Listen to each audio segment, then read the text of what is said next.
is going to go all the way. No flags down. Smith scores, and the Carolina Panthers win in overtime. With the first pick in the 2023 NFL Draft, the Carolina Panthers select Bryce Young, quarterback, Alabama. And she loses the football. Scooped up by Burns. Brian Burns to the house.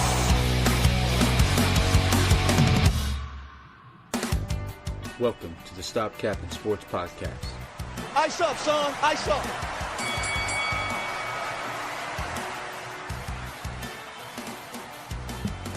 Welcome back to the Stop Capping Sports Podcast. I am your host, Dean.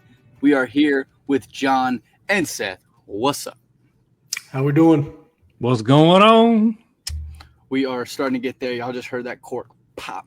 I've got a little bit of Cavousier left. Yeah, go ahead and finish this bad boy off. Get your beers ready while we get started here today. Hear that little pour, you know. Oh, yeah. Oh, we're in there. Got to get the rest of it.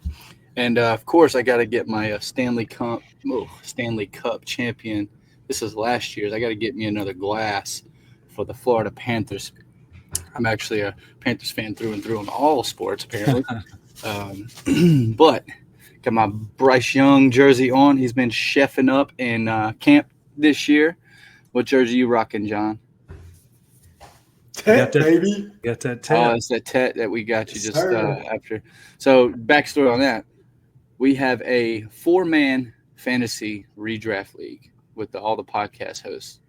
That's John, James, Seth, and myself.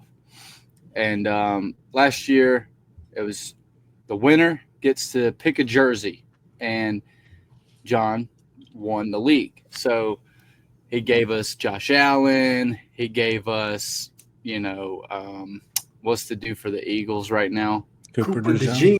Yeah, Cooper DeJean. And then there was another one. I can't even think of who it was. But then it got to the point where we were just kind of dragging our heels on purchasing it.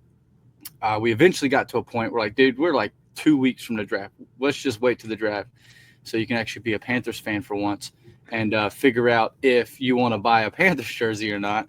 And then it ended up being the guy that he wanted. So, of course, he broke his cell phone typing in, give me Tet McMillan.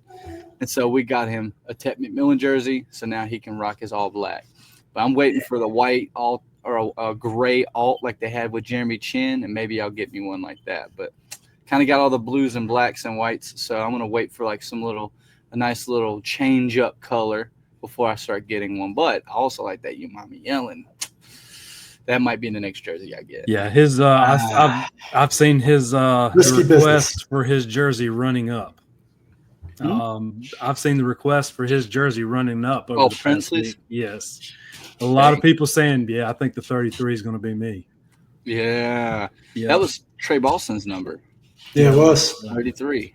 Yeah. Well, also too, we don't even know if they're going to keep that jersey number. That's true too. All season, because last year or 2 years ago, there was Daniel Jones? Not Daniel Jones. Jones. What the heck? He was Patriots. He's his first name right now. I can't think of it. Patriots. Chandler Jones.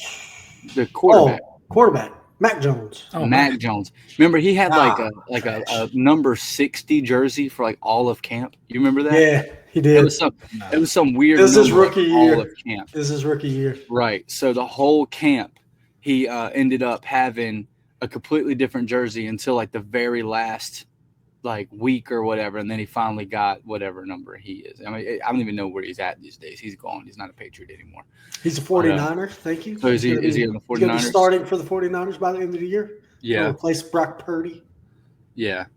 So, he's going to replace my – yeah, okay. Yeah, it's not going to happen. Mr. Irrelevant is dogging my guy. He's no chance. No chance. I mean, he got paid, so he's solidified there. No worries. Yeah. No, he's definitely secure. The only way that happens is if there's some sort of an injury, right? So hey, you never know. Yeah, you have a good backup quarterback, man. Right. Well, it's debatable if he's a good one. We'll say that. It's definitely debatable if he's a good backup. But that's not what we're really here to talk about. But I mean, we'll yap a little bit more. What did you guys get into this beautiful, fine Tuesday evening, July 29th? I guess we'll go in order, Seth. Nothing. I've been prepping for this show. Grinding. Yeah. Yeah. Looking at my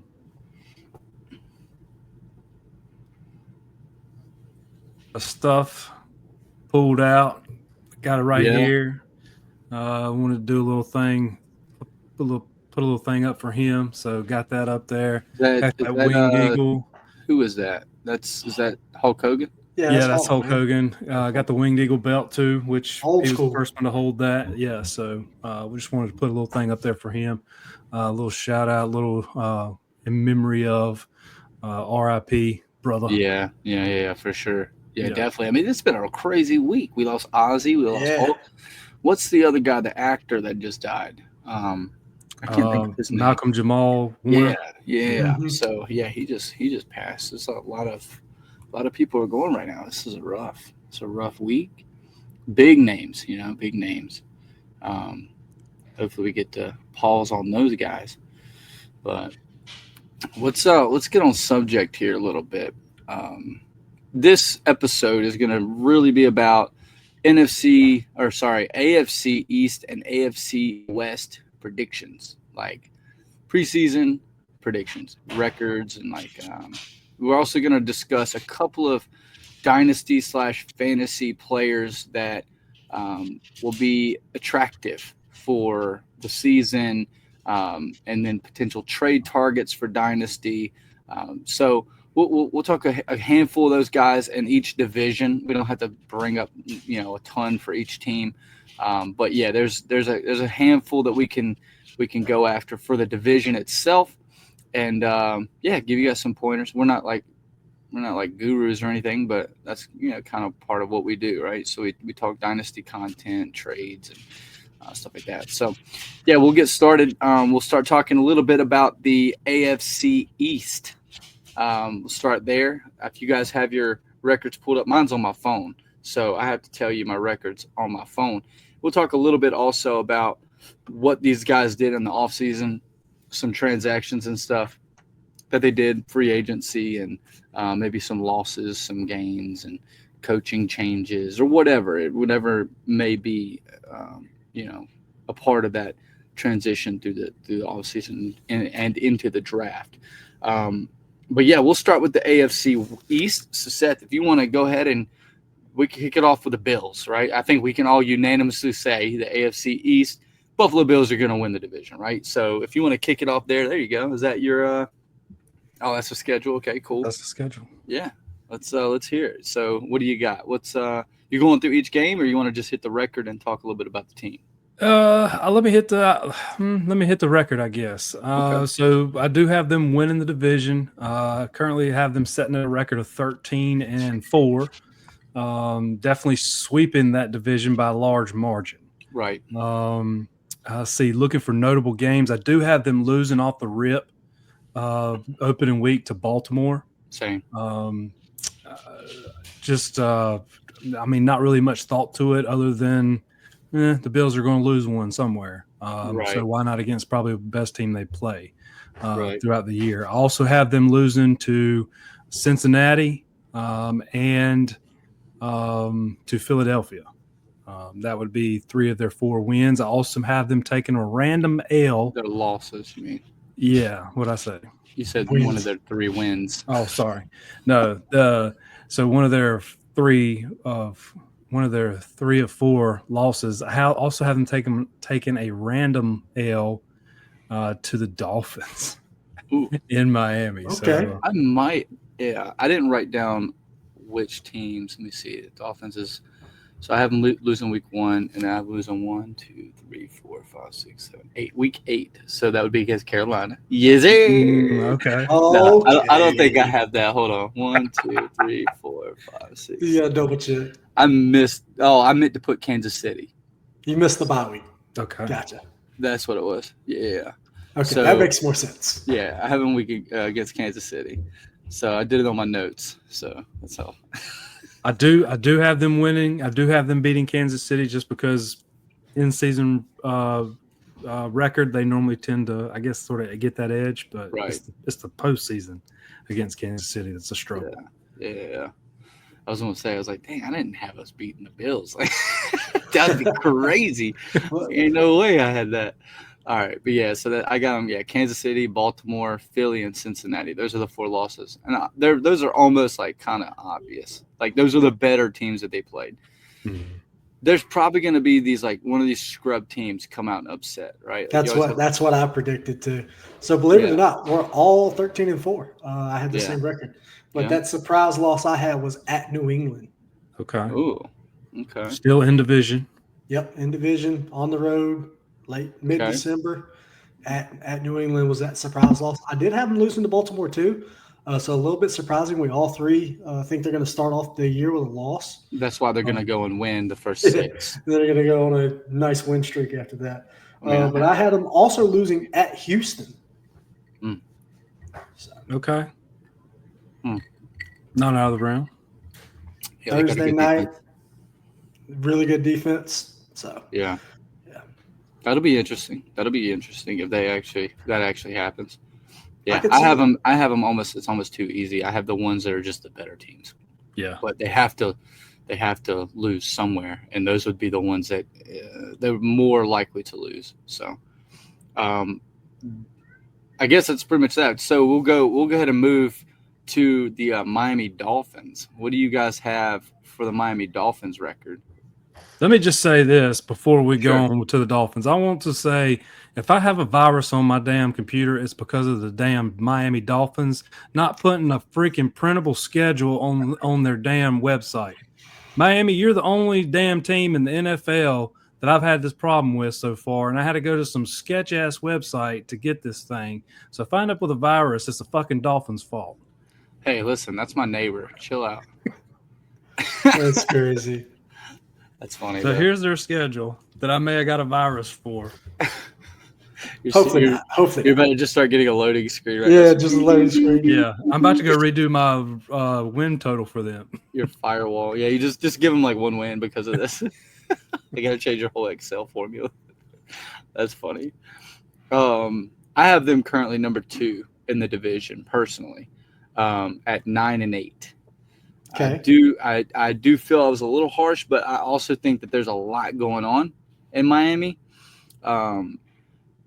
If Tyreek and if Achan can stay healthy, if Tua can stay healthy, if the defense actually improves again, if all of these additions that they had work out, they could be better than 9-8. I just think overall, what we're looking at right now is a team that kind of feels like they're spiraling. They look like they're kind of going the opposite direction. So Tyreek, the drama we have with him right now, not ideal. You know, like, is he retiring? Does he want to get traded? Are they trying to trade him? His Twitter's been blowing up all that I'm not going to be here anymore. And then he's like, I want to be here. Like, the dude can't make his mind up. He's looking like Antonio Brown with CTE symptoms. Like, he's just losing his damn mind, it seems. So I don't know what's going on with Tyreek, and I'm not too happy about it because I got him in fantasy in a couple leagues. So we got to get this thing figured out already. But yeah, so that's the only thing. My big concern is like, what kind of a distraction are we looking at with Tyreek? And he's a big personality in that locker room. He's a huge influence to, you know, what their success could look like. So if Tyreek is the Tyreek of old pre-arrest on, you know, the turnpike here in South Florida, if he is the old Tyreek where he's the game breaker, any given Sunday, you know, 150-yard, 2-touchdown game. If this is the Tyreek we get, this record is lowballing him, right? Because I think he makes that much of an impact on the football team. He has that much of an impact on the offense. Devon Achan, man, when that guy's healthy, he's a damn good player. Like, you can't knock the guy on like almost a 5-yard touch, per touch kind of basis, right? If you got a guy who's hitting 5 yards a carry, that's pretty solid. You know what I mean? Like, so he's pretty good. If he's got game breaking speed. He's a fast running back. He's not the biggest guy. That's, I think, what plays a part in him getting injured so much. However, when he's healthy, he's elite out of the backfield. He's great as a downhill runner. Between the tackles, wide off the tackles, he's just a great all-around player. Great 3-down back. So there's like real possibility this team could be better. There's also the possibility they could be worse than 9-8, in my opinion. So that's kind of where I'm at with them. This is probably one of the more difficult teams to kind of evaluate this year, just simply because of all of these things that I just stated. How good is Daniels going to be, right, as the head coach? Is he just the players coach that had a nice little quick 3-year, hiatus, like a 3-year, streak or whatever? Or is this something where he is actually a long-term answer for the head coaching position for the team? That's something to be determined. We're not too sure exactly what that's going to look like. So, we'll see. But as I said, I have them at a 9-8. I won't go through the entire schedule, but if you guys want to, feed off that, go ahead. Yeah. So I'm on the latter side of that. I got them 7-10. I don't think this is an above 500 team. For a lot of the things you just listed, a lot of drama, a lot of noise, a lot of negativity going on within that locker room, within that team structure. And realistically, offensively, I think this can be one of the better offensive teams in the league. But defensively, they have holes everywhere. They traded Jalen Ramsey, right? They let go of their other Pro Bowl safety. He's no longer there. So their back end is completely different. And then you factor in the fact that they didn't really have a good pass rush last year, and it's not any better this year. I don't think this is a winning team in 2025. I think they're going to struggle. I do think, like I said, I got them at 7-10. I do agree. I do think they have a higher ceiling than that. But realistically, I think they're going to be closer to their floor than their ceiling. Right. Yeah, I'm feeling the floor for sure. Look, everything you just said, and again, here we are, another off season, and I've already heard a clip of Tyreek putting Pat Mahomes over as the best quarterback in the game. Again, completely ignoring his own quarterback, not even mentioning his own quarterback. Right. The only mentions were Pat Mahomes, and God Almighty, how is it escaping me? Oh my God, Tua. No, it's Pat Mahomes, man. That's it. It's Pat Mahomes, Lamar, and Josh Allen. Lamar Jackson. Thank you. God dang. How is it? Josh. So it was Pat Mahomes, right. Lamar Jackson. That was the only quarterbacks that were named. And, again, completely throwing his quarterback, or not really throwing him under the bus this time, but definitely didn't bother to mention him at all. Then you got McDaniels, man. Looks like he's losing control. Right. Losing control of the team. That's what scares me. You got players, making comments left and right about stuff. I think he's losing it. I think McDaniels is losing the team. The whole player coach thing, worked great to start. I guess when you had some veterans there that could keep it in check, but he's losing those guys. And like you said, Tyreek is losing it in his own head. Right. He's some freaking Antonio Brown stuff going on.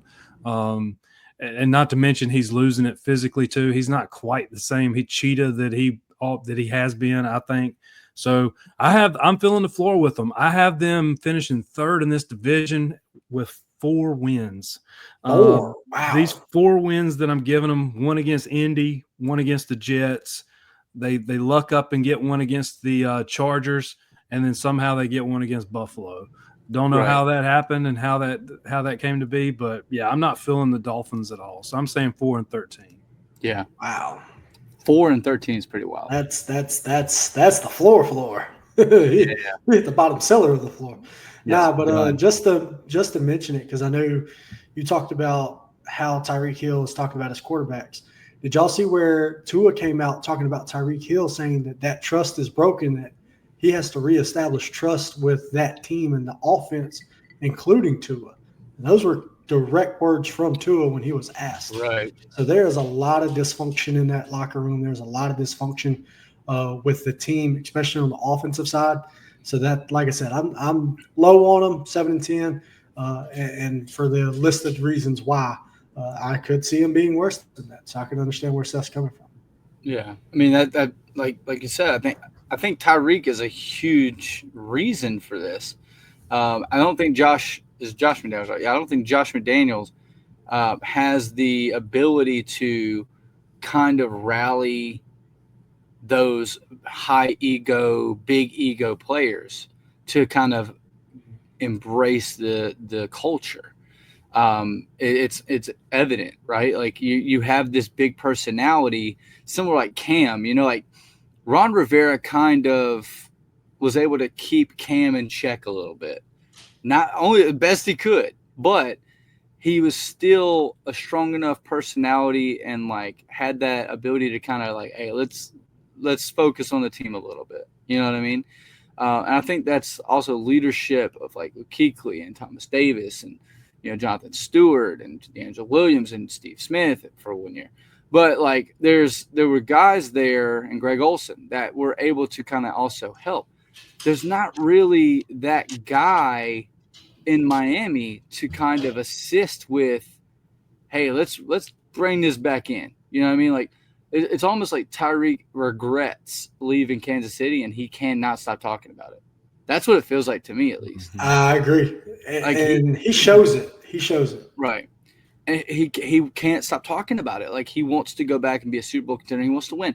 Look, those are your mistakes, right? Like these are the things, right? That's what you did. Like you left that.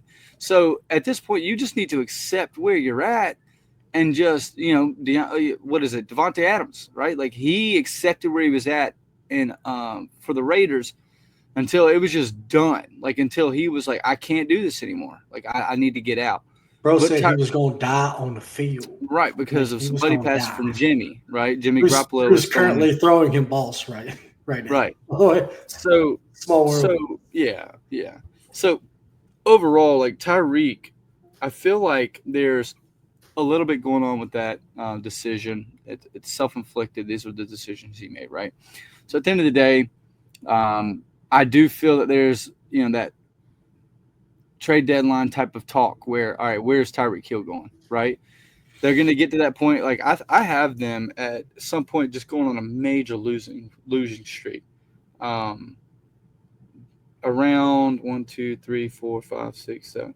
Around weeks 9 through 13, I have them losing 4 straight. So that right there, that's a tough stretch. So if you're going and losing those games there, that's right around that trade deadline. When's the trade deadline? Is it week 11? I want to say it's the last week of October. Oh, it's early. Yeah. I thought they moved it back a little bit. They moved it maybe week 10, right? It's week 10, yeah, I think, right? Because they moved it back like 2 or 3 weeks this past year or the year before. They did extend the trade deadline, making it a little bit easier to kind of see where you're at as a team to determine it, because they extended the games, right? And they're also talking about making it an 18-game season, so it'd be 19 total weeks. But yeah, there's I do think that this is a potential trade deadline candidate where Tyreek goes and just demands a trade because they're not doing as hot as he wants them to, right? So hopefully Kansas City for my dynasty, but not for Rice and Worthy and all that. But I don't think Kansas City is going to invest in him. I think that ship is sailed. Not that much money. I could see someone like the Bills potentially, but then that would be a challenge for Dolphins to be sending them to in division, right? So interdivision. Who needs a wide receiver that like has a championship window? Maybe like the Baltimore Ravens, right? Like they're kind of in that championship window. But it's like it's tough. Not do that to Zay Flowers, man. Don't do that to Zay Flowers. I'm just, like I ain't like Lamar going to throw it to him anyway. I know, right? Too much of an ego. Too much of an ego. But I don't know. It's like, what championship team is in the need for a guy of his caliber? And with could be a situation where it's injury related too, right? Mm-hmm. Because that's the thing. These are preseason predictions. We don't know who's going to get hurt between now and then. And if somebody goes down with an injury, like, for example, last year, Rice went down early in the year. He tore his LCL in his knee. He missed the rest of the year. That's sometimes where teams make trades. Kansas City did that last year, trading for DeAndre Hopkins. So those things do typically happen either early or when injuries do occur. So. Right. Yeah. So, I mean, I think we just did a lot about that. Yeah. Let's move on. Freaking Dolphins. Yeah. Ends up, man. How's your virus? I don't know. Moving on. So is this the Jets here? This is the Jets. Okay. So, I'll let you start. You jumped in. Let's hear it. What you got? All right. So I got the Jets finishing last in the division. 2 wins. They're able to get one against Miami and Jacksonville. I think I'm going to end up recanting on this at some point, but I think this record sort of sprung itself on me after giving losses ahead of getting actually to their schedule. So I think at some point I'm probably going to come back on this and maybe adjust this. But right now I have them at 2 wins. And I think at the time I'd heard that when I was really first doing this, I heard that Fields had gotten hurt, leg injury, thinking the worst. A toe injury, Toe. Lower body injury. Yeah. Thinking, all right, if he's done, if he don't have wheels, I can't see him winning anything standing in the pocket. And then what they have on the roster as well, I don't know. I feel good about them if Fields is healthy. I feel better about them if Fields is healthy. But if Fields is done, I think this team is done. And I guess that's what my record sort of represents. Like I said, I may end up recanting on this. But, currently right now, 2 wins, last in the division. Okay, John? Tough out here, man, tough. I do have them finishing last in the division as well, but I do have them at 6-11. So I gave them a little bit more leeway there. I do think realistically this team has a pretty high ceiling. I think they could be a fringe playoff contending team if Fields stays healthy, shows progression as a passer. But this is going to be a run-first team 100%. They got multiple running backs that are capable of 3-down work. They also just added the most dynamic rushing quarterback not named Lamar Jackson in the NFL. So realistically, I think this upside could be there. I think this team could take a Washington-esque leap, similar to what Washington did last year with Jaden Daniels, if everything falls in line. That is a big if everything falls in line. Realistically, I think the Jets have done very well navigating the Aaron Rodgers fiasco and what that turned into. I do think under new leadership that this team, again, does have a higher ceiling than what most people would think. And then it's really going to fall down onto what Justin Fields can do. I think this year is pivotal for him for proving that he is an NFL starting quarterback. And realistically, I think the Jets could exponentially benefit if he does exceed expectations because they have him on such a team-friendly quarterback contract compared to what a starting quarterback makes on average in the league. So this could benefit them very, very well going into the 2026 season. Again, if all of the stars align and this team does exceed expectations. Yeah, I also have them at 6-11. I do have them at the bottom of the division. We'll get to the Pats here in a sec, but I also have them at 6-11. I agree with a lot of what you just said. They did do a lot of work at improving the offensive line. Hopefully that kind of sticks. I have faith in Breece Hall. I think Breece Hall as a talent is very, very good. They have Garrett Wilson.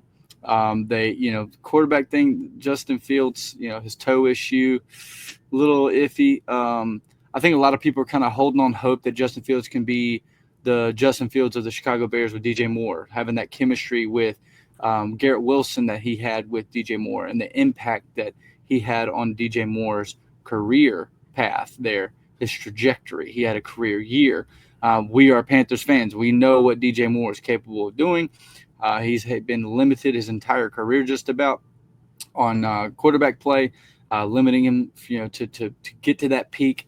And that's not saying a whole lot because Fields is not some huge upgrade, right? But he did give DJ Moore a career year. So we have to acknowledge that.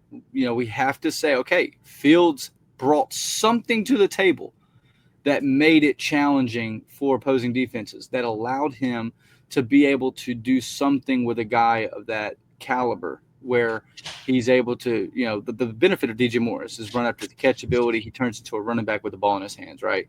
So you get the ball to DJ Moore, he could do something. Garrett Wilson is more of a pure route runner, Stephon Diggs type, a DeAndre Hopkins type, but not as big, obviously. But, Garrett Wilson is a very, very talented wide receiver. Seth does not agree with this, but I think Garrett Wilson is one of those very underrated receivers in fantasy and in football.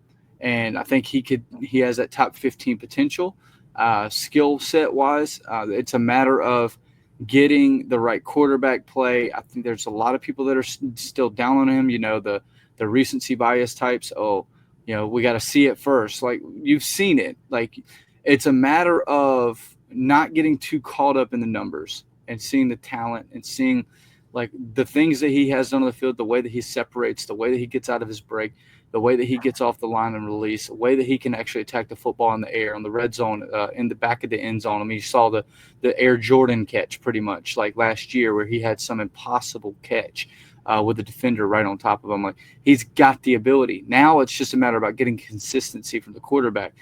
So I do think that there's a possibility that this team could be better than 6-11, but I can't commit fully because I don't know what the defense is going to look like. The defense has usually been a strength of the New York Jets.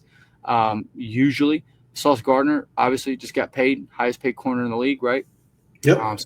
Sauce Gardner is a true man-to-man corner.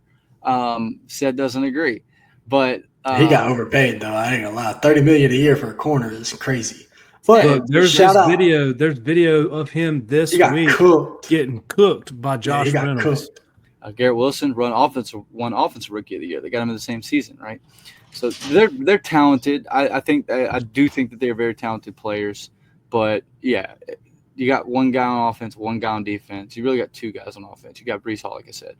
But Breece Hall, as you saw last year, the offensive line was so atrocious. Like, it was impossible. Breece Hall couldn't even get the ball without getting hit in the backfield. Like, almost anytime he touched that football, the pressure up the middle, pressure out wide. Like, he goes for a stretch run, boom, the tackle gets beat outside. He goes for an inside run, the center gets beat inside in the A-gap, and then Breece Hall's getting stuffed. Aaron Rodgers tries to step back, he's getting freaking stuffed because they're just stuffing the box. And, like, there was nothing that could be done because of how bad the offensive line was in New York. But, again, they did invest in the offseason. They did draft some offensive linemen. They picked up some offensive linemen in the free agency. So they did address it. So we'll see if those decisions and those moves actually turn into a positive for them or if it's going to continue to be a nuisance to the offense and the production. I do think if Breece Hall can catch a rhythm and get moving on the ground, the offense runs. The offense will run through Breece Hall as long as the offensive line holds up and allows him to get some space, allows him to cook because the dude can play out of the backfield. He's 3-down back. He can block. They even have, they have 3 running backs at any given Sunday. You know what I mean? Like, is it Braylon Allen? Is that the big dude? He's big. Yeah, like, huge. He reminds me of Derrick Henry. He reminds me of Brandon Jacobs. Yeah. He ain't that big, but not as big. But I mean, he's a big dude, but he runs high and he runs strong. So I mean, they got backs, they got guys. So I know they're going to run more of a committee. But I think that's just in large part because Breece, he's trying to his save own. him. The one thing I would go back and say is about the Jets, and what's hard for me to try to figure out where they're at right now is one, I can't believe Sauce got the contract that he got. He's getting older. I mean, like I said, the video comes out him getting 24. Burnt. Yeah, I think he's like 24, 25. He's not too old. But $30 million a year. I feel like he's been there forever. He just got out of his rookie deal. He's been in the league for 3 years. I don't think he's alive. I think he's going to end up getting showed out here in a little bit. Dude, JC Horn got burnt just yesterday. Yeah. By Lee. I mean, it happens. The guy who scored. Exactly. That's the point I'm making. I just think Sauce has been benefited from not being targeted as much, and I think that's going to be changing. But the thing with me that gets me with the Jets, and what's hard for me to determine what they really are as a team right now, especially with Fields not being there, is Aaron Rodgers. That offense showed us nothing other than being able to run the ball with Breece Hall, and then that fell apart also because they could do nothing else but hand that football off. They had no, and this is my thing with Garrett Wilson. I did not see anything special from Garrett Wilson with Aaron Rodgers, and that could be Aaron Rodgers' fault. But I do know watching Garrett Wilson run routes looked a little heavy-footed to me. Maybe that's just because he knew Aaron wasn't going to throw him the ball at times. Yeah. I don't know, because Aaron sort of targets one guy, so maybe that's the case. But it's hard for me to gauge this team based off of what we've seen from them out of the past couple of years. Yeah. It's a very different team this year than what it was last year. That's for sure. Yeah. Well, I mean, that kind of wraps us up. So we all kind of agree. It's Buffalo. I had Miami as second. Yeah. I had Miami at second, but Seth, you had Miami at third? Third. And Jets at fourth? Mm-hmm. Yes. Okay. Yeah, I have Miami at second. And then third. I'm forgetting the other team. Buffalo, Miami. You gotta do the Patriots. We haven't done them yet. Okay, no. So that's why I couldn't remember. You're missing the one, yeah. There we go. I was thinking we were done. Okay, yeah. We've been yapping so long about the Jets. All right. Patriots, go ahead. Start it off, Seth. All right, so let me see. I got the Patriots coming in at 6 and what is that? 11. 6 and 11. I was wanting to give them a few more wins. I just don't see where it's going to come from. Maybe I could give them a win against Pittsburgh that I didn't give them. They got a pretty tough schedule. If you look through this schedule, I mean, that's pretty tough. That's pretty tough. So I don't know where all the wins would come. So I think 6 wins is probably being pretty good. Okay. John, go ahead. I'm a little bit off. I got them going 8 and 9. So I'm a little bit higher on New England. I like a lot of what they did this offseason to build around Drake May. Obviously, they addressed the tackle issue in the top end of the first round. They've addressed the running back issue, bringing in a talented running back with Henderson. They also brought in a wide receiver one with Diggs. So they're definitely making the improvements that you want to see on the offensive side of the ball. New England has always had at least above average defense. Mike Vrabel, as a coach, has always coached a well above average defense. I think with him coming in as a head coach, bringing in his established culture, his personality is what this team really needs to be able to build, those disciplines in place to minimize and navigate turnovers and to minimize and navigate penalties that change drives. I really, really like what New England's been able to do this year, so I'm a little bit higher on them than I think most people would be. Coming in at 8 wins. I originally, when I did it, actually had them at 9, so I kind of flip-flopped there on one game. But I do think this team has a lot of potential. I think Drake May has all of the intangibles that Josh Allen possesses as a quarterback. I think he has the ability to run the ball consistently. I think he has the ability to be a threat in the red zone when it comes to running.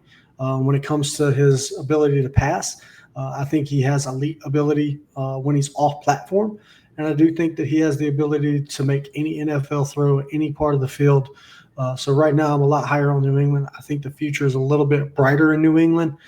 Realistically, I do think they do have some opportunities to fill still with the offensive line. Obviously, they're going to need a long-term solution at wide receiver because Diggs is, I think, 31 coming off a torn ACL.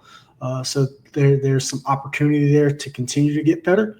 But I do like what the New England Patriots were able to accomplish this offseason leading into the 2025 year.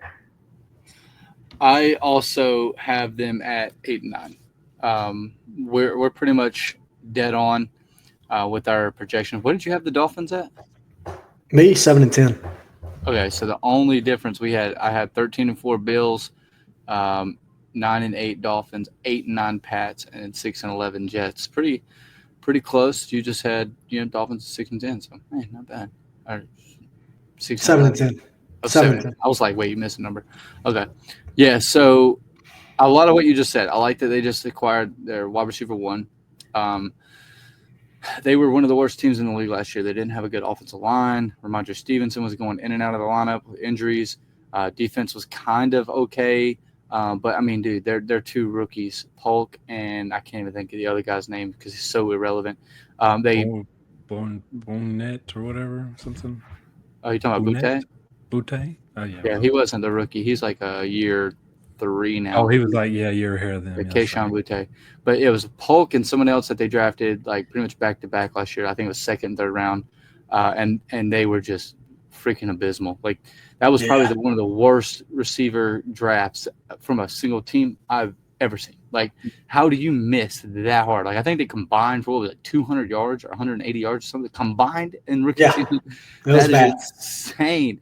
Like, and neither one of them are secured on a roster spot this year. They've already said in camp they're both battling for roster spots. That is just, it's and that's insane. bad. Yeah, year 2. I mean, dude, Terrace Marshall had a better rookie year. I mean, that's he's available. Crazy. Yeah, he got injured today, if I'm not mistaken. Terrace Marshall? Yeah. Yeah. He's with the Eagles. Either way, really, really bad draft last year for those guys offensively. They committed to going ahead and just getting the free agent, get the proven asset, get the veteran. They tried to go after Higgins. They couldn't land him. They tried to go after Chris Godwin, couldn't land him. Chris Godwin took a pay cut to stay in Tampa because he's like, I'm not going to New England. There's a lot going on over there, but I do still see a lot of potential. I do still think 8-9 is realistic. I think I could be a little optimistic with 8-9, but I do think that there's the trajectory and there is an opening there for them to be able to land that 8-9 record, put them at number 3 in the division. I like Drake May. You said a lot about it, right?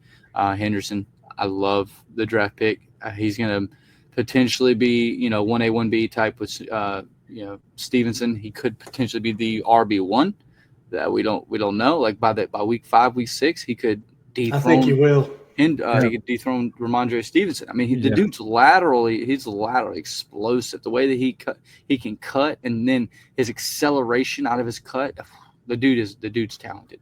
Yeah, Ramondre keeps up fumbling. Yeah, Ramondre keep fumbling. He ain't gonna have a job. Fumbling and injury. But those Ohio State running backs this year were something special. So I am very curious to see how that works. Giving Drake May those 2 receivers out of the backfield, it's gonna be fun to watch. But that puts me in my rankings. Yeah, we got Bills 1, Dolphins 2, Pats 3, Jets 4. So I like it. I think we were all pretty close. Seth's a little bit more down on a couple of guys than we are, but pretty close. Yep. Not bad. Yeah. Yeah, Javon Baker was that other receiver. Baker, yeah.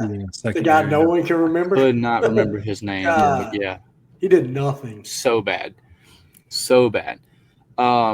And again, this is one of those things, just like I was talking about the Jets, with Vrabel coming in, last year was sort of a wash out of New England. So with Vrabel coming in, if he brings the culture and all that, like he was able to get in Tennessee, I mean, he never really had a horrible season. They just never really had the greatest players, or at least the quarterback to be with, DeAndre and Travis. Yeah, Derrick Henry. I'm hoping good things from Vrabel, though. I like seeing former players stepping up into coaching roles. I always thought Vrabel done a good job in Tennessee. Thought he sort of got shafted out there just from not being able to get the right guy. So I mean, he was playing with like Tannehill, and he didn't really get that much of a great opportunity. So who was the guy? Mariota. Marcus Mariota, yeah. Once they extended Tannehill, that hurt him. They gave Tannehill too much money. Mm-hmm. That hurt that. Well, all right. We will move. Moving on. Yeah, let's do AFC West. AFC West. We'll start at number 1. We'll start with number 1, huh? Yeah, we'll go with the Chiefs. I think. Okay, the that's Chiefs. y'all's number 1. Okay, going with That the ain't Chiefs. mine. I have Chiefs finishing second. Oh, so I think he was pretty Man jumped high. the gun here. All right, here's the Chiefs. There we go. Team's All number right. 1. I got them 13-4. Okay. So I do have them losing against Philadelphia in week 2, and I have them losing against Baltimore in week 4. I have them losing to Denver on the first matchup, and then winning against Denver the second matchup. And I also have the Chargers beating them in one game, week 15. So yeah, those are the games I have them losing. 13-4. I do like the Chiefs still. I don't. Travis Kelce is completely done. I do like that they signed Elijah Mitchell, right? Elijah Mitchell from the 49ers last year. You saw how well he played when he had the opportunity. He's getting first-team reps right now. Elijah Mitchell is a great, we're talking about dynasty pickups. Elijah Mitchell is on waivers in a lot of places because he was released, and that's a guy that if you can find him in waivers, definitely go and put some fab on him because I don't have a lot of faith in absolutely not Pacheco right now. You could see last year they kind of faded away from Pacheco a little bit, went to Kareem Hunt. I do think Elijah Mitchell is a lot better than people think he is. He, in my opinion, is a threat to take that starting role for the Kansas City Chiefs at running back. And it may not be right away, but I do think he's got the talent to do so by the end of the season. So I do like Xavier Worthy. I think he finished the season strong last year in the Super Bowl. I mean, I know they got blown out, but really the only bright spot that whole game was Xavier Worthy, right? Yeah. And I like the guy. He's fast. He's a decent route runner. He's improving. He wasn't, someone that, consistently took the top off the way that you would think, the way you would think for a guy of his speed. But he did win a lot of deep routes, and Mahomes would kind of overthrow him a little bit. There was some, offensive line issues. The defense was very good. They did lose Turk Wharton, the soon-to-be Defensive Player of the Year for the Carolina Panthers. They did lose him in free agency. Turk Wharton's going to dominate as a Carolina Panther, and we're looking forward to it. We're excited for it. We're here for it, right? Derek Brown and Turk Wharton's going to be like Chris Jones. So they did lose that, but I think that they have enough on that defense to consistently, and their scheme is just so good. They do still have a great defense, but to me, all they did is added pieces. I think they improved offensively. So, and that's a Super Bowl team, right? We know that last year was a little weird. They were going into the three-peat. They were trying to get that three-peat going. That's next to impossible to achieve. But the Chiefs aren't going anywhere, in my opinion. We can talk about why or why not. Maybe we get a little couple favorable calls here and there. That's kind of the trend here. Just a few. Giving them the Tom Brady treatment. But overall, I do think that they're talented. I do think that they're a great roster and a very, very good, very well-coached team. Who's a rookie they just drafted? I cannot think of Royal. Royal. Oh, my God. I like that. Now, that's a good dynasty buy on a low. I love Royal. Rice is going to miss probably a handful of weeks, but, dude, Royal, I'm telling you, these guys, they have a great receiving core. And I do think that there's a very good opportunity for them to continue to run this division. I think this year is going to be a lot more tough than in years past because I do think this division has significantly improved. I think this is going to be one of the better divisions in football. So with that, I will pass the torch, John, if you want to go ahead and talk about where you have the Kansas City Chiefs. What's their record? So I'm not too far off. I do have them at 11-6. That is finishing second in the division. Okay. Speaking of your running back by here, I'm not on board with that one. I actually see him as a cut candidate for this roster. Oh, no. He's running with the starters right now. I mean, I get that, but so's Kareem Hunt and so's Pacheco. So I just don't see where he fits long term. And then with the numerous amount of injuries he's had throughout his entire career, I'm not really high on him. I do believe that he would be on the waiver wire in most leagues. I think he would be pretty easy to get.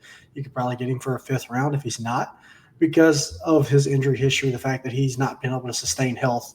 Yes, he's shown flashes, but there's plenty of players that have shown flashes that have equivalated to absolutely nothing when it comes to fantasy. But I do, like I said, I do think that he could be a potential cut candidate by the end of the season. The end of the preseason specifically. I don't think he's guaranteed a spot on that roster.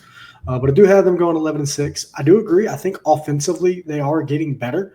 I do think that when you talk about fantasy, you talk about dynasty. I think right now Patrick Mahomes is in a big buy window. If you can get him for his actual dynasty value, not his name value. A lot of people are still really, really overblown because it's Patrick Mahomes. He's the best quarterback in the NFL. From a fantasy standpoint, he has shown significant regression over the last 3 seasons, and he's shown inconsistencies when it comes to fantasy production.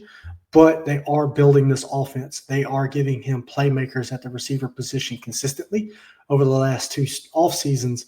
So I do see this as a potential big buy window when it comes to Patrick Mahomes specifically. But again, I do have them going 11-6. I do got them losing. I actually got them starting 1-3 to begin the season. I have them losing at the Chargers, to the Eagles, and to the Ravens, and then picking up the win versus the Giants. So I think everybody's going to blow it out of proportions, just like most NFL teams typically do, or at least fan bases typically do when a team gets off to a really rough start. I do think they start off 1-3. I think everybody's going to have a mini panic attack, and then they're going to go on a nice win streak, and they're going to finish at 11-6, making the playoffs as a wild card team. Seth, what's your thoughts, man? Where you got them finishing? Yeah, I got them finishing 10-7, so I'm not too far off of what you got. I do think that Mahomes has been figured out by the league to a certain extent. I think he's still a good quarterback, but I think they figured him out. I don't think his supporting cast has been that great, for one. You talk about Elijah Mitchell. I think he's a good back. Going to pour you another one. So I think Elijah Mitchell's a good back, but like what John said, I agree with you. Injury, health-wise, I don't think that he is sustainable throughout the season. So I think you'd still be looking at he's only going to be a fill-in here or there until he's hurt. I don't think you can depend on him to carry the load. Also, this makes me think, what is up with Pacheco that they do not like? There is something that Pete, as James likes to call him. They are out on Pacheco. I know he got. I don't think they are. He got hurt. What did he break his leg or his ankle or something? He definitely had something. He should have never came back last year. He should have just stayed out and properly healed. He rushed himself back, and he wasn't the same guy. Well, and so now, again, here we have Elijah Mitchell taking first-team reps instead of Pacheco again. So it's like, what's going on? Like, y'all rushed Pacheco back just to sort of, minimally use him, even in the postseason last year. Like, they did not just full force go back with Pacheco. And then here we get starting this season in the preseason, and we're hearing Elijah Mitchell's taking first-team reps. Pacheco's sort of being back-burnered, and I forget who the other guy, but they're giving this other guy first-team reps over Pacheco. So what is up with Pacheco, and why are they out on him? Something's going on. I don't know if it's still the injury that's lingering from last year, but there's something going on, and they're out on Pacheco. So I do not like that as far as fantasy goes. If you own Pacheco, sorry. I don't think it's going to be very good for you unless they're just nursing him along and want him later in the season versus we need you to start the season. So maybe we'll start the season with Mitchell. Maybe we'll start the season with Kareem Hunt or a duo of the two. we want to get Pacheco healthy. I don't know. Maybe that's their thinking, but I just know from what I've seen in the past 12 months with Pacheco, it doesn't look like they're very doesn't look like they're wanting to start him right now. Which is so exactly that's got why, me worried. Which is exactly why I think, Elijah Mitchell makes the roster. I don't think he's a preseason cut candidate. This is exactly my thoughts. If he makes it through preseason healthy, yes, I agree. Yeah. I don't see him making the roster. I think they're going to keep the rookie that they took in round 7 over him. I don't see Kansas City keeping 4 running backs. I can see that rookie making practice squad. Right. I mean, because who's going to pick a special teamer, right? Yeah, and I could see Mitchell signing to the practice squad just as much. And if anything, I could see, Carson, Steele Carson from last year. I could see him being the cut, to make room in the – I think see him on that roster. Exactly. So I think that's the cut candidate for the running back room. As far as wide receivers, we named 6 running backs on that roster. I don't see them keeping more than 3, 4 at the most. So most people have like 3 or 4 though. Mm-hmm. Yeah. Most teams have 3 to 4 running backs. So right. Elijah Mitchell's not the worst one in that room. Like it's just not. It's not it. Yes, his health is an issue. However, when he's on the field and healthy, he is dominant. But you're more likely to retain Mitchell on your practice squad than you would be if you exposed a rookie draft pick to waivers. Not for a late round pick. Age plays factors, man. Not Carson, though. The one that we got the undrafted superstar Jalen Coker through waivers after cutting him on the 53. We did, but he also didn't have that great of a preseason either. This guy ain't had nothing yet. I think Elijah Mitchell makes the team. But anyway, moving on to wide receivers, I think he's got a good group of wide receivers. He's got the shorter to medium height, fast, get downfield wide receivers. I would like to see a little bit bigger wide receiver for them, a little bigger bodied wide receiver. Instead of just having that through the tight end, if they had that, I think that would help. Patrick Mahomes. They tried that with DeAndre Hopkins last year, and it didn't work. Yeah, they traded. Yeah, they traded for DeAndre Hopkins there before at the deadline. I just don't think DeAndre physically is number 1 wide receiver anymore. Yeah, no, he's definitely no, he's not. He is not. Yeah, he's a bottom end of the league. Like I don't know what people are expecting out of him going to Baltimore. I know everybody was like, "Oh, hooking D-Hop and Lamar Jackson up, that's going to be something special." I'm sorry, I don't see that. Yeah, I think it'll be he's good going in the there red to zone. end his career and hopefully maybe win a Super Bowl. Because they're contenders. Yeah. They're contenders. So I think he's good for them in the red zone. He didn't help Kansas City win, who had the better shot at what Baltimore's ever had because they've never even made the Super Bowl. So if he can't help the Chiefs get over that hump and beat Philadelphia last year, I don't see him helping and being the difference maker in Baltimore. So I'm just, as far as that, I'm moving on. Again, this is part of my thing. Like, this is why I have the Chiefs coming in at 10 wins. I don't see them winning the division. I think that it's time for them to take a step back, and they need to retool. Yeah. I agree. Yeah. No, I see where you're coming from. Like, I think they did retool. That's just where I'm at. I think they added the weapons that they were lacking last year. I think they've started. They went to a Super Bowl, and their best receiver was a rookie. I think Hollywood Brown was hurt all year. We haven't even mentioned his name. No. Travis Kelce was kind of just not himself. No. I think they added receivers. They added depth. But it's just more of the same to me. It's more of the same. Again, it's all slight size receivers with speed. That's the Andy Reid way. That's how he plays. Sean Jackson, baby. Right. I understand, but Andy Reid's also had success with TOs. You know what I'm saying? Yes. Who would turn down a 6 foot plus 200-pound wide receiver? Yeah. Well, that's Rice for them. So with Rice being we got healthy, we got a guy wearing a jersey that's for what one. They got. Yeah, but they also got to deal with his 6'5", possible suspensions and stuff like that. So yeah, but that ain't gonna hurt him in the postseason. That'll hurt him in the beginning of the year. Yeah. Look, I think it's time for some ebb and flow, and I think it's time for ebb for the Chiefs. I just think there's a better team in their division than they are. I do too. I ain't gonna well, let's just say let's talk about one right now. Here's the Raiders. Raiders schedule. The Raiders. He said, "Let's talk about what is better than the Chiefs." We got one right here. The Raiders. The Raiders coming in with a smooth 5-12. 5-12. What do you got, Seth? I have an 8-9. 8 wins. Wow. I don't know how you got that. That's. Hey, you got some belief in Geno. Hey, I do think that coaching was a big deal. Okay. Coaching was a big deal. You got like the player coach of all players coaches coming to this team this year in Pete Carroll. Mm-hmm. You have the big draft pick that everyone's been talking about all year long going into the draft, Ashton Genty coming in.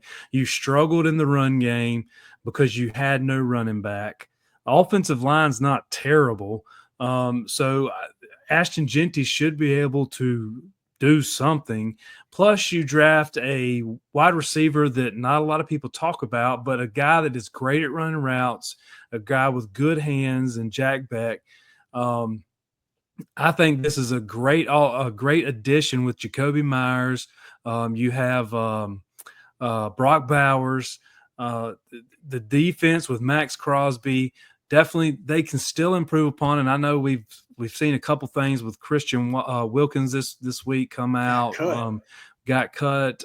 Maybe some mental health issues. It looks like possibly happening there, but I think that there's a turnaround that's happening with the Raiders. And I think Pete Carroll, I don't think he's going to be the end all be all, but I think he's going to get them turned around. And I look for a turnaround coming in this year. They are in a tough division, and that's the only thing that gets me. I don't know. Let me see how many division wins that I gave them, because that would be the only thing. That division to me is so freaking tough.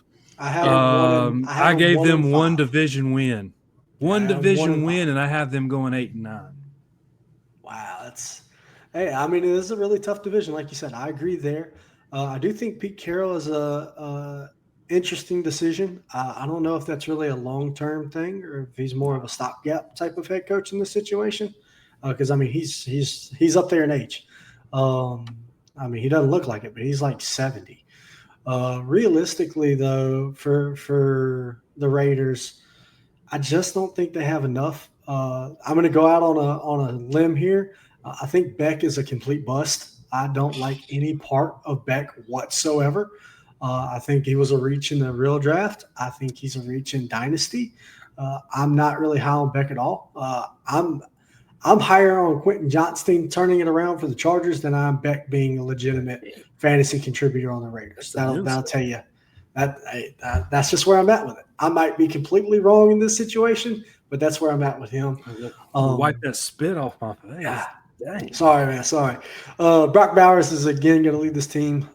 Jacoby Myers, I think, is one of the absolute best buys in fantasy, especially in redraft. I think he's finished as wide receiver 2, wide receiver 3 each of the last several years, and he's going in like the wide receiver 50 range for some ungodly reason. So from a redraft standpoint, I think he's an absolute steal. I think he will definitely pay you back on the dividends and give you well above his ADP in production. He's proven that. No, Jacoby Myers. Yeah. Jacoby Myers is a solid buy. Yeah. I think he's a solid buy in Dynasty, and I think he's an amazing value in redraft, just based off of his ADP and where he's been going in drafts so far. But realistically, like I said, I'm not really high. I don't think anybody can really name a player on that defense outside of Max Crosby, because he is their one and only real true, difference maker on that side of the ball. Trevor Moehring used to be. He used to be, but now he's a Panther, and he's going to help us, in the words of the great Dean, go 16-1 and win a Super Bowl. We'll see how that goes. But Like I said, I'm really, really out on the Raiders. I think they're a better team than a 5-12 record. I really do. But with them being in that division, like I said, I have them winning one game in division. They do have a tough overall schedule on top of it. I think this is going to be one of the bottom tier teams, and they're going to have a very high draft pick going into 2026. Did you they're say going to do 5? something 5? Yeah, 5-12. Who are your 5? It's not many. So who are your 5? I have them winning week 1 at New England. I have them winning at Indianapolis, winning versus the Titans, a win versus the Browns, and then a surprise win at home versus Denver. Okay. All right. Denver sweeping them. I'm just going to throw that out there real quick, put that on the record. But yeah, I have them at 4 wins. I just don't. So that's our difference. I had them splitting with Denver. Well, our difference is I had them beating the Bears, Colts, and Titans. So I think they go 3-3. I think they win 3 straight after losing to the Patriots. I think the Patriots win in week 1. Okay. It's not a good team. I think the Patriots are in a better spot right now walking into the season than the Raiders. The coaching stability there, like going into year 2, they have the stuff on that. We already talked about that division, right? So I do think that walking into the year, I think the Patriots are in a little bit better spot. There's still a lot of questions, a lot of like getting used to the system, getting used to that scheme. Geno Smith luckily played with Pete Carroll, but we'll see what the chemistry is looking like with that. I do agree with you that Jacoby Myers is going to be a good fantasy option. I do think that Genty is going to be a guy. I think Brock Bowers is a guy. I think these guys are going to do their thing. Beck, we'll see. I don't think the guy's going to be something. But look, I already saw he's going to be the number 2. He's already the number 2. He is the number 2. We'll see. I watched this film. I don't know what to expect from him. Guys that are jump ball players are so tough to tell what they're going to be in the league. Like, because when you have a highlight tape of just winning contested catches. He's a route guy too. Yeah, he's a little better. But, I mean, I don't know. I didn't even talk about Chisholm for the Patriots, by the way. Damn, I'm sleeping. Chisholm, boy. Yee. We go see what my boy's about. Anyway, but he's like a Division II player. But anywho, I don't know. I do like where they're headed. I do think they have the potential to be around where Seth has them. What did you say? 8 wins, Seth, right? 8 wins, yep.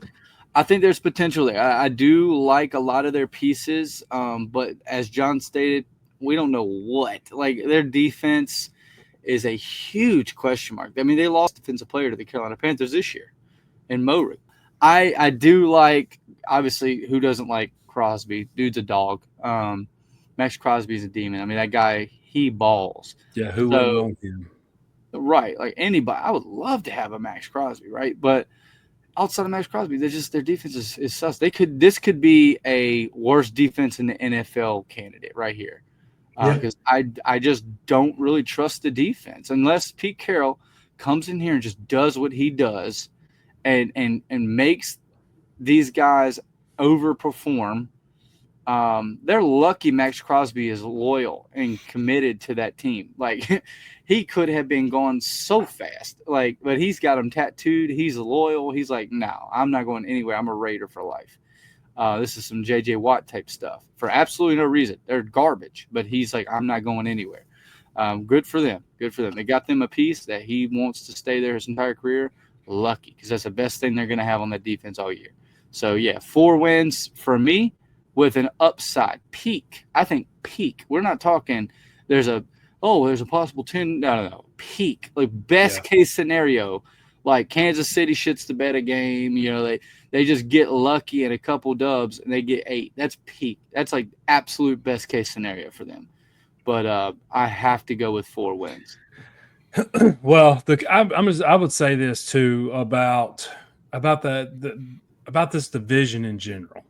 The coaching is absolutely stellar in this whole division. I mean, we're talking Andy Reid, Pete Carroll, Sean Payton, and Harbaugh. Like, you go to another division and tell me a better coaching staff or better head coaching than those 4. You're right. Yeah, like, the division's loaded for coaching. So this is where it comes to like these surprise wins or surprise losses or whatever, like it gets hard to where are they going to come from because you have such good coaching. Mm-hmm. Like it would definitely be on player failures, not executing. I would think that I don't see these coaches getting out coached. Right. So that I don't know.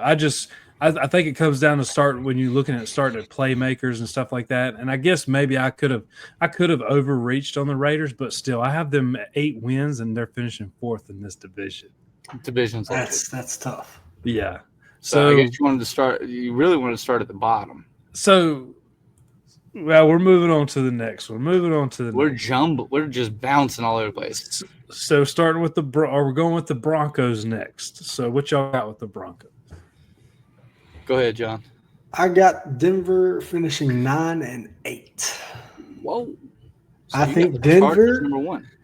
I do. I think Denver is one of the most overrated teams. I think they are being overrated based off of their production of last year. And I think they have one of the more challenging schedules overall within the league. I'm not big on Knicks. I was never big on Knicks. He outdid what I thought he was going to do by a mile as a rookie. I will say that. By far exceeded my expectations. Defensively, one of the most elite defenses. That's why this is an above 500 team. Offensively, I mean, they just re-signed Cortland Sutton, gave him an extension. I want to say it's like $24 million a year for 3 years. They brought in Evan Ingram. I think that is definitely an upgrade for them at the tight end position if he can stay healthy. Running back position, they have J.K. Dobbins. J.K. Dobbins finished very well last year with the Chargers, but obviously he has continued to have persistent knee issues. He did have an IR stint last year with a knee issue again. They drafted one of the oldest rookie running backs that are relevant in fantasy with Harvey, 24 going on to 25. I do think there's some upside there in a Kamara type role as a receiver out of the backfield for him, especially early on. And then hopefully if, J.K. Dobbins does have an issue at that point, I think we can talk about Harvey as a potential fantasy running back 1 candidate on a week-to-week basis if he has that workload.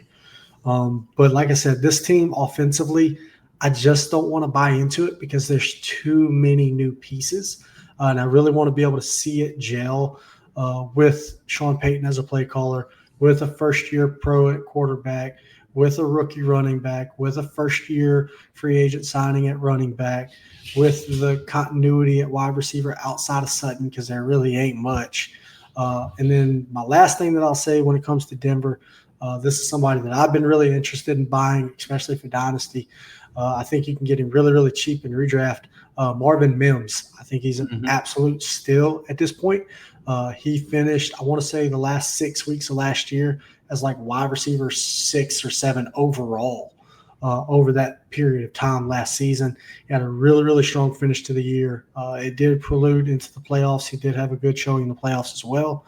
So I think there's a lot of untapped potential there where he could potentially take over that or the wide receiver 1 overall for that team by the end of next season.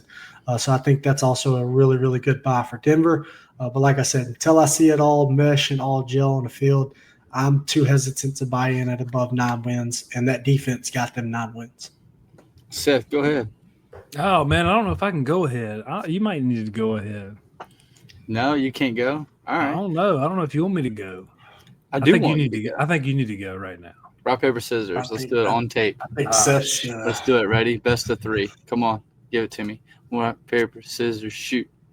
This is so bad, but I did scissors. Hey, you did scissors. I have paper. Your turn. Go ahead. Let's see. All right. I got the Broncos at 13-4. Wow. Gotta do that. 13-4. Woo. Okay. Look, I'm feeling the Broncos, man. Look. You're high. Bo Nix, I think he proved what he could do. He is not the greatest, but he can work within the system that Sean Payton has. They have improved at running back with R.J. Harvey, drafting R.J. Harvey. Also signing J.K. Dobbins. Thank you, God, for somebody signing J.K. Dobbins, because I've got him in like 3 to 4 different leagues, and he's been sitting out on free agency forever. So thank you, Sean Payton, for signing J.K. Dobbins. Right. He can definitely do a good job for you. If you want to run the football, J.K. Dobbins can run the football for you. And yes, John, like you said, R.J. Harvey, definitely an Alvin Kamara-like guy, and who was able to develop and work with Alvin Kamara to start with? My man, Sean Payton. And he's going to be able to do the same thing within this offense. We got Cortland Sutton, like you said, older guy, got his extension to end his career here in Denver. Definitely proved that he can still do it last year. Yes, he is not the top guy, and he's not going to be in the top 10 or 5 or whatever. But he can still go out there and do his job. He can win his one-on-ones. He can be a big target for Bo Nix. Marvin Mims, like you said, definitely an up-and-comer, somebody to be on the lookout for. He's got guys that are filling in. Devon Vele, coming out of nowhere, an older rookie that come in, was able to contribute. He's got his old college roommate, or not roommate, but old college teammate, Troy Franklin, that can come along, contribute. Also, rookie Pat Bryant, good-sized guy, 6'2", over 200 pounds. Again, that type of big body target guy that I like for young quarterbacks, or any quarterback for that matter. Tight end, like you said, Evan Ingram coming in. I thought that Bo Nix sort of lacked that, and I thought that with a rookie quarterback that tight end would have been able to come up, but he just didn't. The other tight ends that were there, they didn't come along either and really help out the situation. I do think Evan Ingram, a little bit more athletic than any of those guys were that were there. Definitely think he can help. I think this is a better spot than what he had in Jacksonville to work with. All that to talk, we're talking about the offense. We hadn't even talked about one of the top defenses in the league last year. The number one defense. Okay. I didn't want to get it mixed up with the Super Bowl year because I just come off of looking at some stuff with that. But yeah, the number one defense in the league last year. And it was a good margin. Like they were pretty dominant. They don't really have any turnover. They don't really have any turnover from that defense. Nope. I think this, again, is going to come down to coaching in this division. But the talent, I think, is like the talent on this Denver Broncos team, I think, is starting to outshine what we may be seeing, especially on the opposite sides of the ball, from what we're seeing in Kansas City. Right. And I think that's just what it's going to come down to. So Broncos for me, 13-4 in this division. Well, Seth, I know you wanted me to go first, but what do you think I have the Broncos record at? I was gonna say somewhere around 10 wins. I got them at 12-5. Okay. I got them at number 2 in the division. The big name I wanted to name. You guys both just kind of went on a nice spiel. I'm not going to repeat all the things that y'all said. Seth, you made a lot of the points that I was going to make anyway, so I won't repeat it. But I did want to talk a little bit more about the guy Pat Bryant that you mentioned. He was drafted in the 3rd round this year from Illinois, if I'm not mistaken here. Yep, from Illinois. Let me verify. Yep, Illinois. Okay.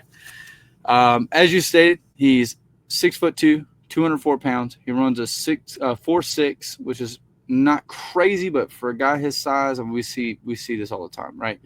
17 touchdowns.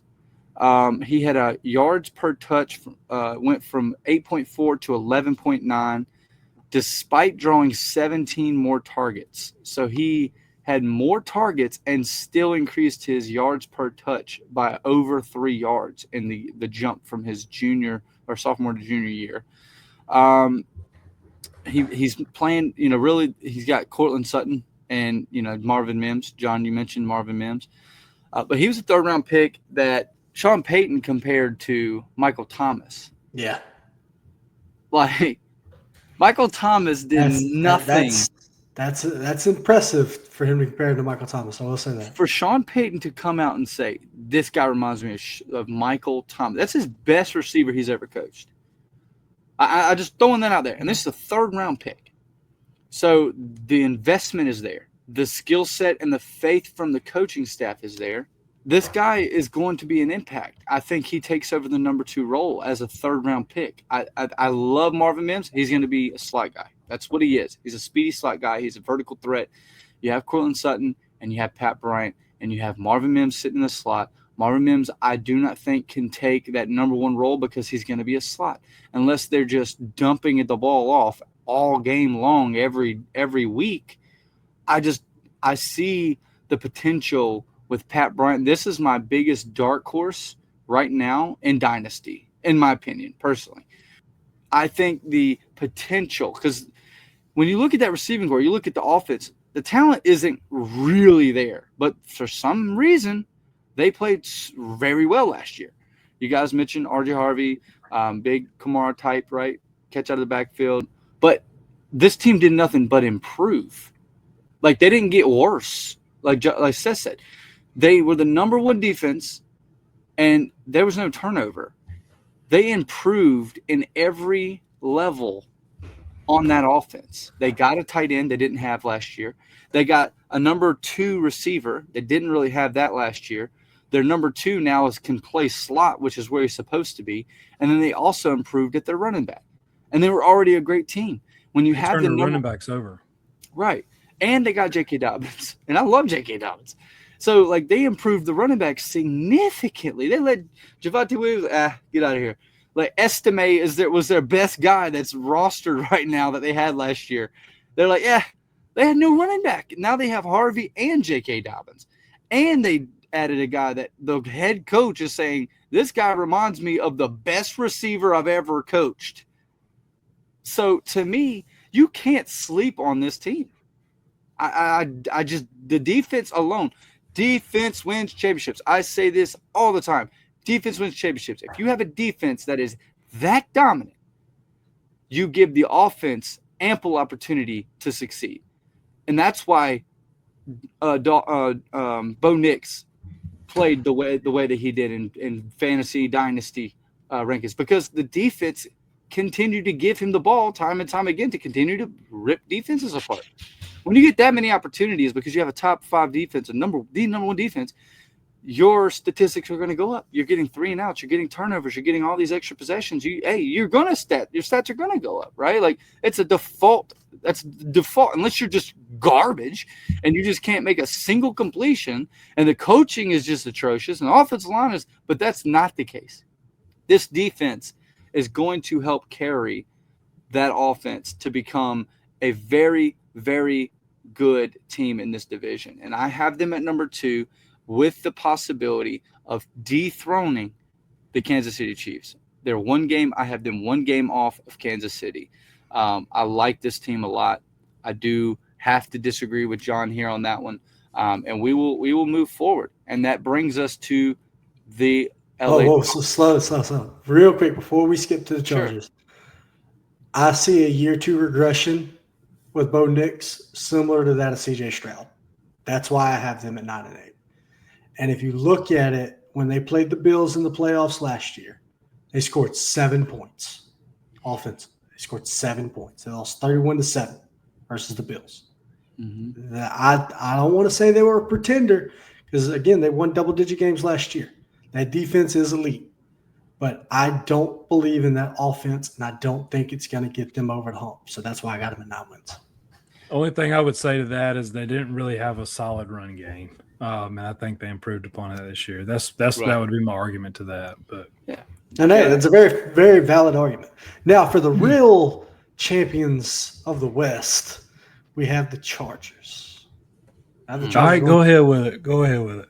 I have the Chargers going 12-5.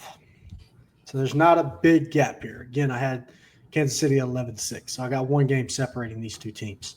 I think the Chargers have put themselves in a position to potentially be dominant. We all saw what Lab was able to do last year as a wide receiver 1. Justin Herbert is Justin Herbert. He's got a lot to prove in the playoffs, but we ain't talking about the playoffs. We're talking about the regular season.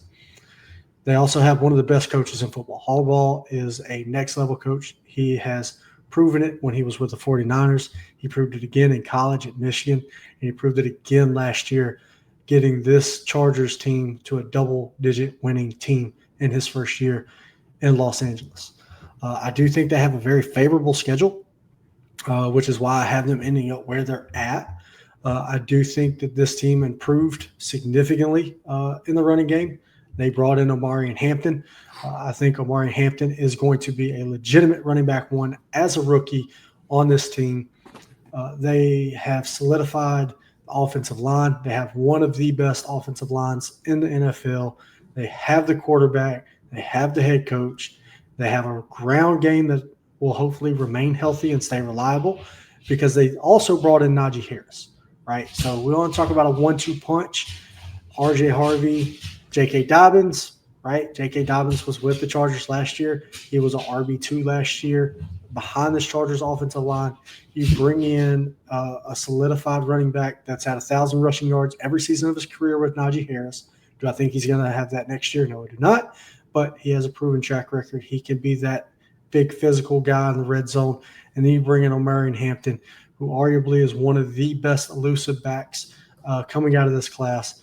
I think this team is going to be well balanced. I think they're going to win this division, and they're going to do it with a very strong blend offensively and defensively. I do think that they have improved as well on the defensive side of the ball.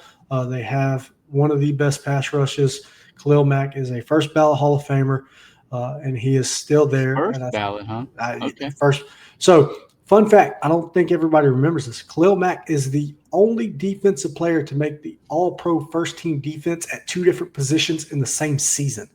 He did that when he was in Oakland as an edge and as an interior defensive lineman. So that's an interesting fact. He's the first and only player in NFL history to do that in the same season at two different positions as a first-team All-Pro. He is that dominant. But realistically, like I said, I think the Chargers have a good blend. I think they have the right coaching staff in place. I think they have the right amount of experience to excel and to continue to develop. They've given Justin Herbert additional weapons at wide receiver with this draft as well. So I think Justin Herbert's going to continue to take that step forward. And I think this is the year that the Chargers are going to dethrone Kansas City, and the Chargers are going to win this division. Seth, you're higher on the Chargers than me, so let's hear it. Yeah, so look, this is my year. This is not my year. This is Justin Herbert's year to put up or shut up. Either you're going to be something special or you're not, and this is the year to do it. There's no excuses for you not to. On top of the fact that Tyler Heineke's on this roster and they're going to do better just because of the Carolina alum on the roster, the fourth quarterback on the roster. Justin Herbert has to show up this year. There's no excuses. You talked about the drafting of Omarion Hampton. And to be honest with you, what talked about Genty and the Raiders, Omarion Hampton probably goes to the best possible landing spot of any draft pick that you could pick throughout this entire draft. Omarion Hampton goes to the best possible spot. I mean, when you want to talk about running the football and the attitude at which the coach wants to attack the running game and run the football, there is no better place for a running back to go. There's no better place for a player to end up than what Omarion Hampton did. Najee Harris coming there as a free agent, a great number two. Dean, you may have your doubts about him and he's not him. Well, he's good enough to be a number two behind Omarion Hampton in this offense, behind this offensive line. The defense, I mean, we're talking about a solid defense. They were able to run the football, control the time of possession, and able to still stifle teams with their defense. Let me spit. We're talking Ladd McConkey. You brought up Ladd McConkey. Like a lot of people doubted him coming in. I think he proved he can be a number one. They drafted Trey Harris. More than likely going to be the number two. I think I actually saw today that he will be the number two quarterback. They're running Trey Lance out. What I say, quarterback wide receiver. I already told you I was struggling today. Yeah.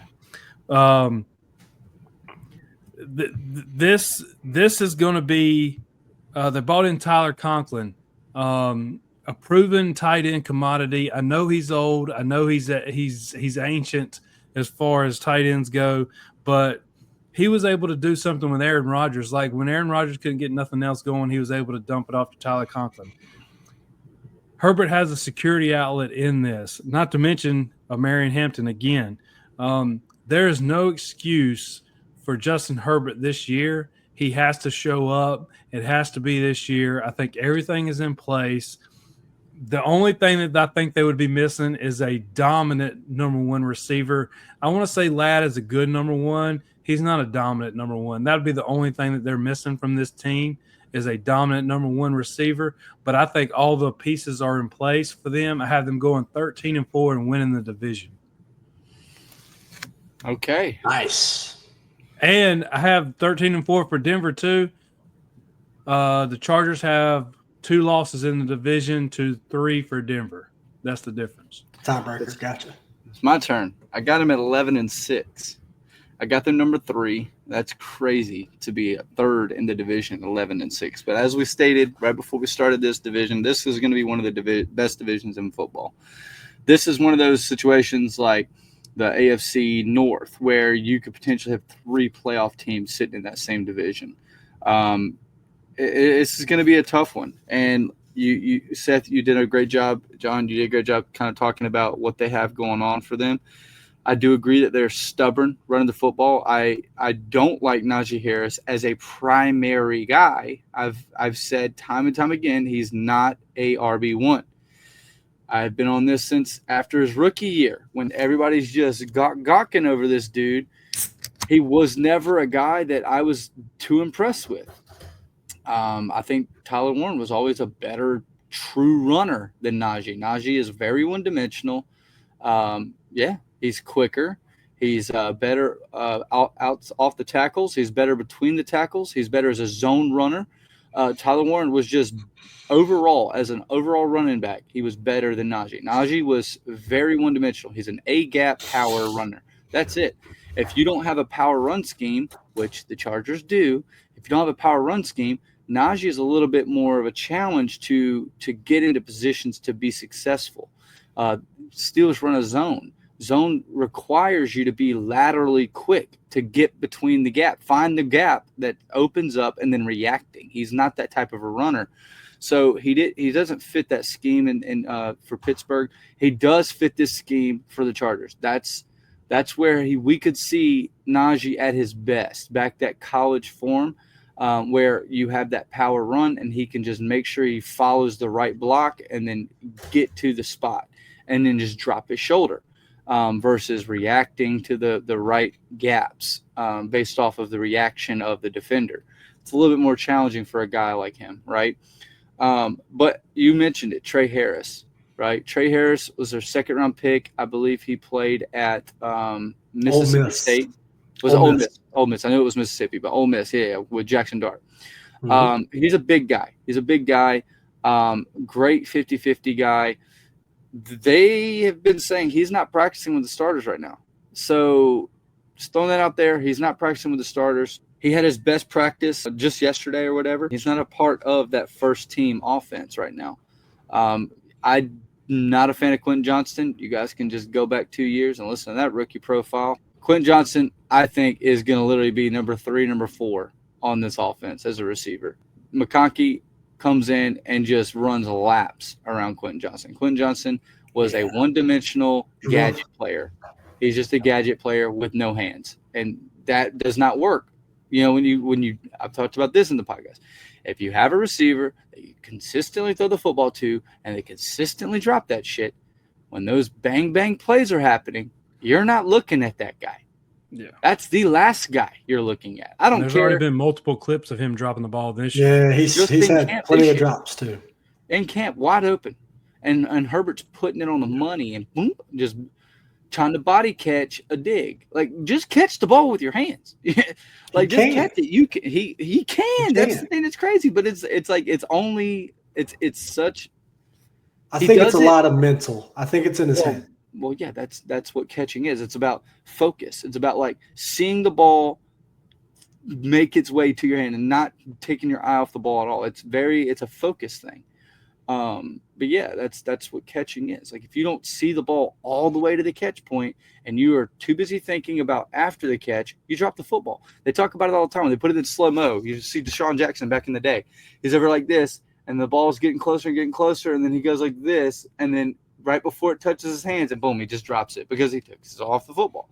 You see other guys that are getting completely bodied on the catch, but you see they never take their eye off that football, and they're getting tackled, falling to the ground, and their eyes are on that football, and they don't care about what's going on around them. All of the distraction, it's that focus, and they're going to catch in practice. Ted's got hands. I never questioned his hands. But yeah, Trey Harris is not a part of the first team, but not yet, but he will be. I think he'll get the 2 job. Well, we'll hope. We'll hope. By the end of the year, I think he'll be there. We definitely hope. I want to see that, but it's hard to tell at this point in time because he's not there. And so I know we're early in camp, but we can't just sit here and make it a home run. Say, maybe he's a bust. He could be a bust. We don't know how he's performing. He's not. All I know is he's not playing with the number ones, and he hasn't played with the number ones, not yet. He will be. He will be a part of the Thursday night game, which is in 2 days for the Hall of Fame game. Hall of Fame game. Yeah. And but they're talking about how Keandre Lambert-Smith is flashing potential as an outside receiver. He has been an early standout for the Chargers through the first week of training camp. You're not getting that news from Trey. You're getting it from Keandre Lambert. So Trey Harris, we'll see what that's. I'm glad you brought him up. I forgot to mention him, but yeah, he's been getting a huge press. Right. So he's getting out. Like Trey Harris is getting outperformed from his fellow rookie teammate. So that's what I'm saying. He's not even practicing with the first team. And Harbaugh doesn't care. He don't give a shit where you were drafted. You can be an undrafted free agent, and you're going to win that job. You earned it. He was a special teams coach. Yeah. That's how he got his position as a head coach. He was a dominant special teams coach. So what is that? You're coaching the bottom of the barrel players, and you're trying to make chicken salad out of chicken shit. And he did a great job doing it. So he is not afraid to put a guy out there just because they were drafted lower if he's simply just better. Like he's not going to commit to the draft position. He's going to say, this is a better player. I'm putting that player on the field. And right now, Keandre Lambert-Smith is outperforming Trey Harris. So we'll see how that goes. It could be a Ladd McConkey, Lambert-Smith, and then you have the slot with a, Trey Harris. But that's just backwards because Trey Harris is a big body. But I do agree. I think there's a possibility that Trey Harris, by the end of the season, earns that number 2. I can't guarantee that that's going to happen at the end of the preseason. But, it's a matter of can he capitalize on his opportunities, stuff like that. But I also like the tight end that they got. Gadsden. Something like that. Yeah. So anyway, weird name. That's why I couldn't remember it. Yeah. But he's been getting a lot of great praise in practices lately. A nice sleeper. Yeah. A nice sleeper, 6'5", 236 pounds. He's gonna fill in as their tight end. I mean, so they've got a lot of good options to throw the football to. I have a number 3. This is also a team, like you guys stated, great defense, great running game, obviously great quarterback. But as Seth said, put up or shut up. I have them number 3 because I do not think Herbert is going to elevate them to be better than the number 1 defense in the NFL and Patrick Mahomes. He will be 2 games off of the lead. He will potentially still be a playoff team. There was a stretch last year where he didn't throw an interception for 9-10 weeks. I think he finished the season with 3 interceptions, but then he had 5 in the postseason game. He's just a choke artist. Like I said, we're here to talk about the regular season, not the postseason. We'll do the postseason later on. Right, but he does this. He does this in the regular season also. This last year was one of his most efficient seasons. Why? Because they had such a strong running game, and I think I believe year 2 will be better because he has Harbaugh. He has those disciplines in place. Like you said, and in looking at your records, you have all three of these teams a total of 2 games apart, correct? Mm-hmm. This is a very tight division. There was 3 playoff teams in this division last year with the Chargers, the Broncos, and Kansas City. I think that they're in a position where that could happen again. Do I have my records finishing that way? No. I do have 2 of these teams in the playoffs. But it's very, very hard for 3 teams in one division to make the playoffs, especially back-to-back years. So it's going to be interesting. 2 divisions from the AFC that are both going to be, or the 2 divisions in the AFC North and the AFC West are all they're all great teams. So you could see a potential for the AFC North having 3 playoff teams. That's going to be kind of crazy. So we'll see. Definitely 2 though. I'm sure they'll come out with 2. Right. So great league or great division, great teams, great coaching. Seth was talking about the coaching in this division. This division is tough. This division is very, very good. That's why the Raiders have such an uphill battle to be relevant. Hall of Fame coaching pedigree all through that division. I'm looking forward to seeing kind of what that division is going to look like, what the records and the players do for those teams. I know we didn't mention many fantasy players for Buffalo. We'll mention a couple. Obviously you have Cook, you have obviously Josh Allen, right? But your big one is Khalil Shakir, in my opinion. I think it's a nice little sleeper. I think Coleman's going to take that job, man. No. I'm so damn high on Coleman. I know you're high on him. I'm on the moon with that dude. I think you're high for saying that. Yeah, you get off the weed, as Stephen A. Smith would say. I don't know. I like Coleman, but I just did not see anything. Like when you talk about, he was hurt. I will say he was hurt. When you talk about training camp hype, though, like Coleman is on the moon right now. They're saying he is strides better. He looks so much better than he did last year.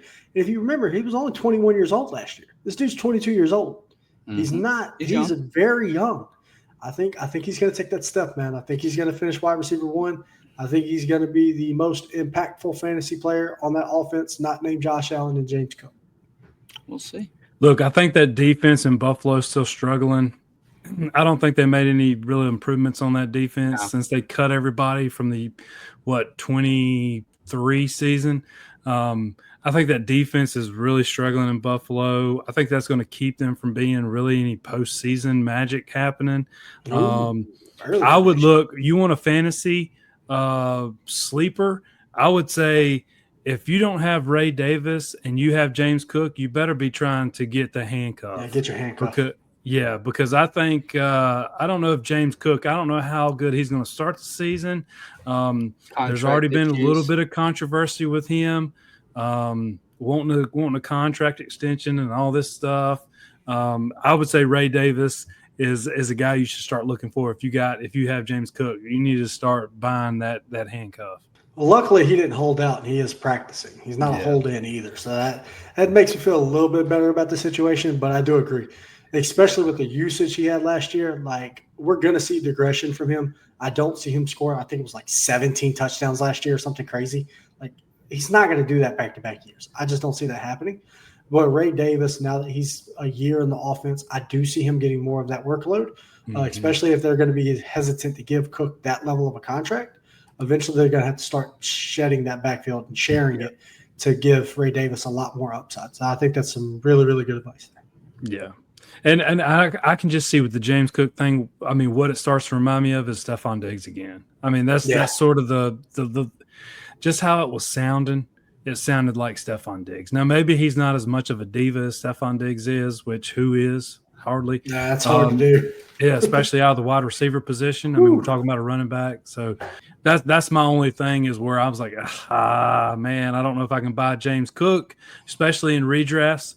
It's going to be tough for me to buy James Cook in redrafts. Yeah, especially his ADP. I agree.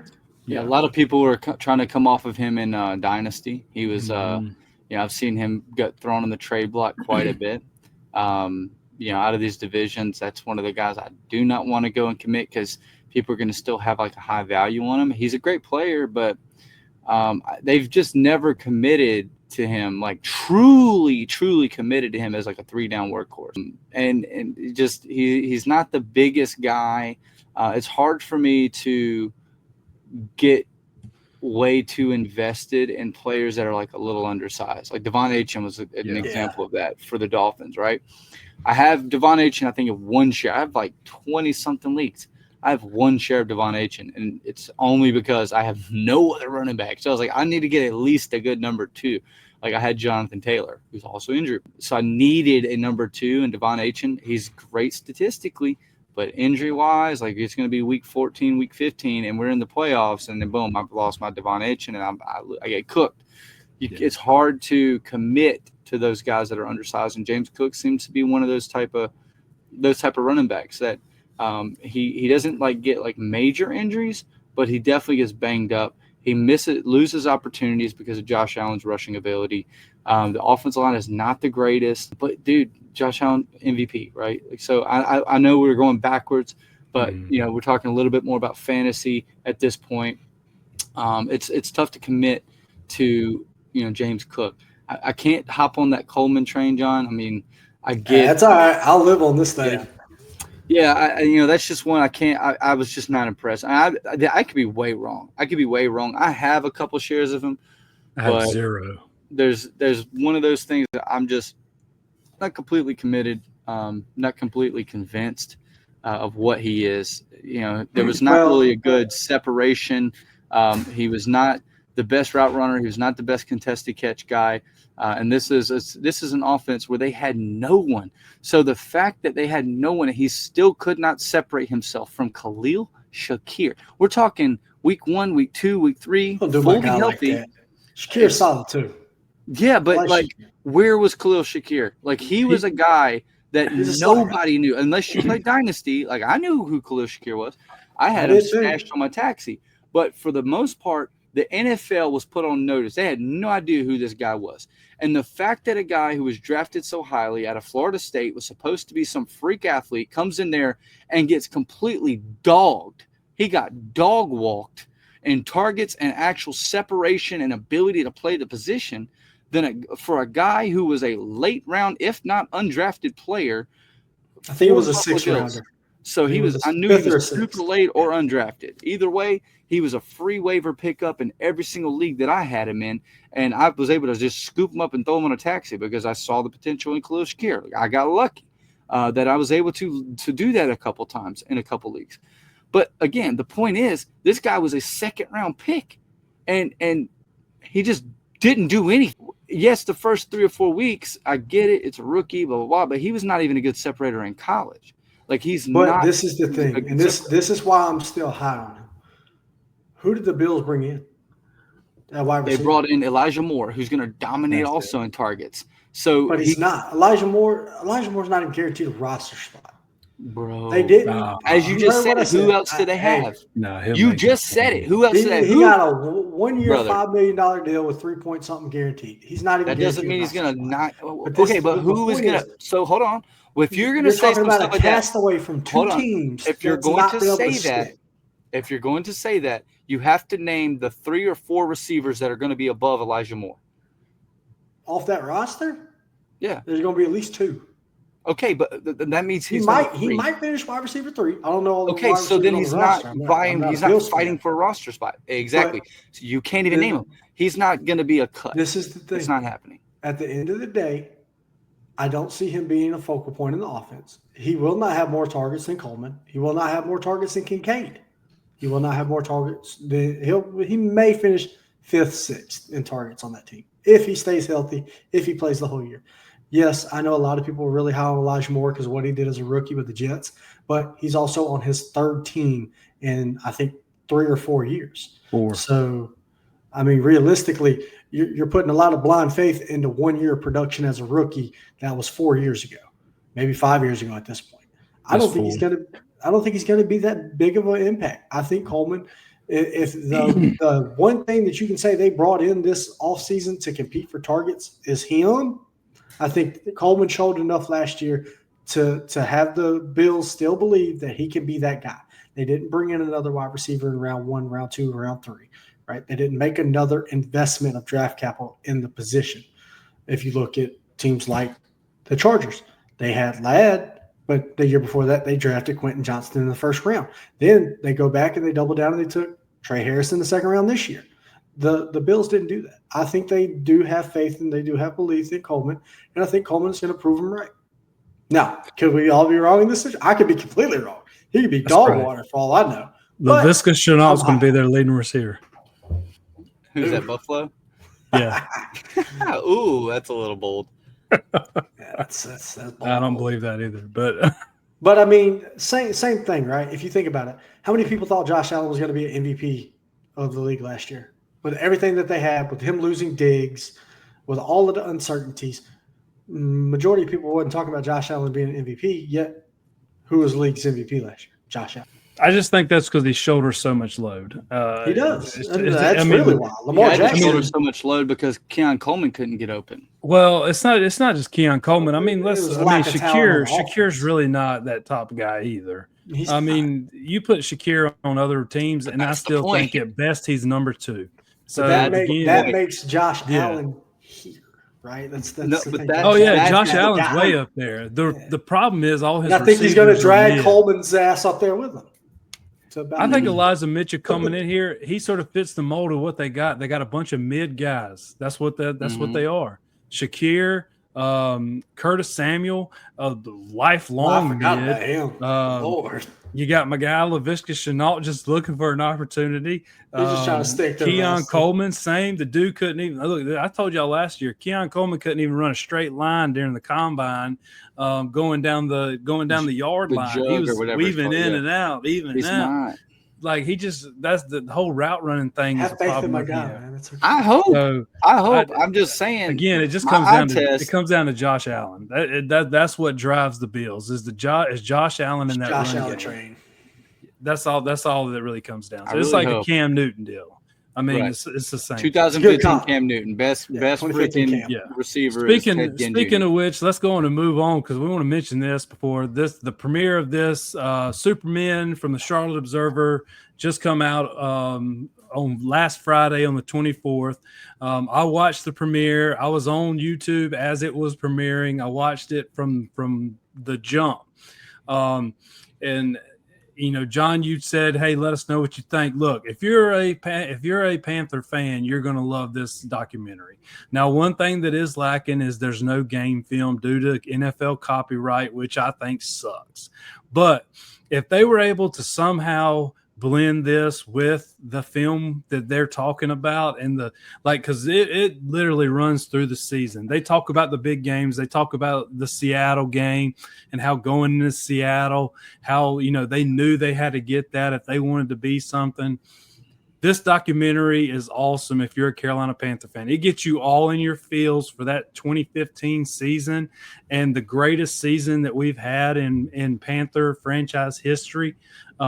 It definitely gets you in that vibe. It makes you miss those guys. Most of them are on that documentary. One big miss is Cam Newton. Cam was reached out to be part of the documentary. He declined. Whatever reason, he declined. This was not a Carolina Panthers documentary, or not put on by the Carolina Panthers. This was put on by the Charlotte Observer, which is the local newspaper. If you're not aware, it's the local newspaper in Charlotte. That put this on, that put this together. They pulled all the clips. They had all the people there for interviews. If you have not yet watched this, if you're a Carolina Panther fan, I definitely encourage you to go watch this and relive the magic that was the 2015 season. So that we can relive the magic in 2025. That's exactly right, because it's going to get you pumped. I know it's not for the 2025 Panthers. It has nothing to do with the 2025 Panthers. But we know one thing. Luke is still involved. Jay Stu's still around the building. Guys are in and out. Greg Olsen, of course, is in and out all the time, all over the place. Look, if you want there's a little bit of inside stuff that we were not aware of. Hey, there's footage that actually was taken, personal footage from players and stuff like that. TD was a big proponent in this whole thing. Him and his wife, Kelly, both were in this documentary, his interviews and stuff. Go back and listen. Hey, if you want to talk about that Super Bowl and what everyone says, well, outside of not jumping on the fumble, Cam not jumping on the fumble. If you want to hear what people talk about, was that a catch? Go back and hear whatever all the players have to say. Probably the same thing that you have to say. If you want to hear what they think about Peyton Manning and being his last game and what the NFL preferred happened, go back and listen to this documentary, because it's going to be said. There's players that specifically say what they think, and y'all are going to want to know what they say. Definitely a lot of things that I've always said and I've always agreed with. I'm not going to put it on this podcast, but go listen to this documentary. You're definitely going to feel justified, and you're definitely going to feel that your feelings that you had coming out of this game, they were feeling it too. NFL football players that were out there competing in that game felt the same things that we were feeling. So go listen to this. I mean, you have to wait till the end to get those, but it's in there. Go listen to it. Any content that we can have for this team, I'll take it. I'll watch every bit of it.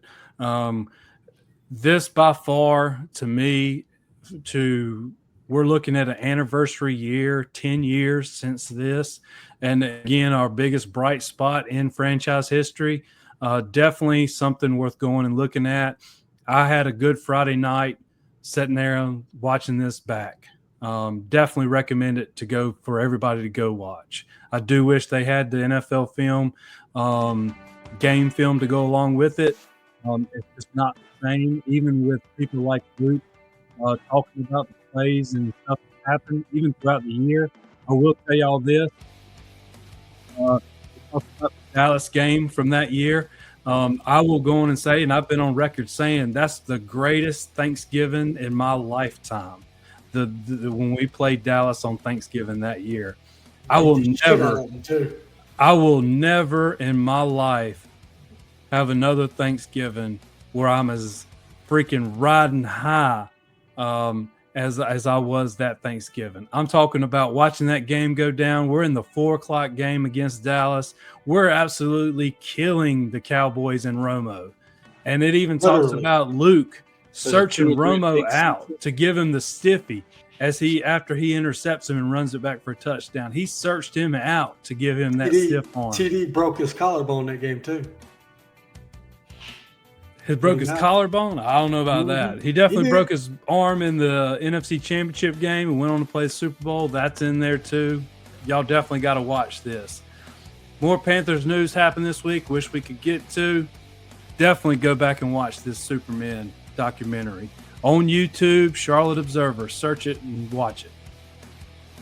I agree. Hey, listen, great episode, killer episode. We'll go ahead and wrap this thing up. If you have not yet started following, go to Stop Capping Sports Podcast on Facebook, Stop Capping Podcast on Instagram, Stop Capping Pod on Twitter, Stop Capping Podcast on YouTube. Please like and subscribe. You see it down there at the bottom.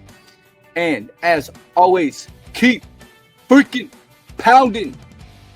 Keep pounding. Keep pounding, guys. Go Panthers. Let's get it.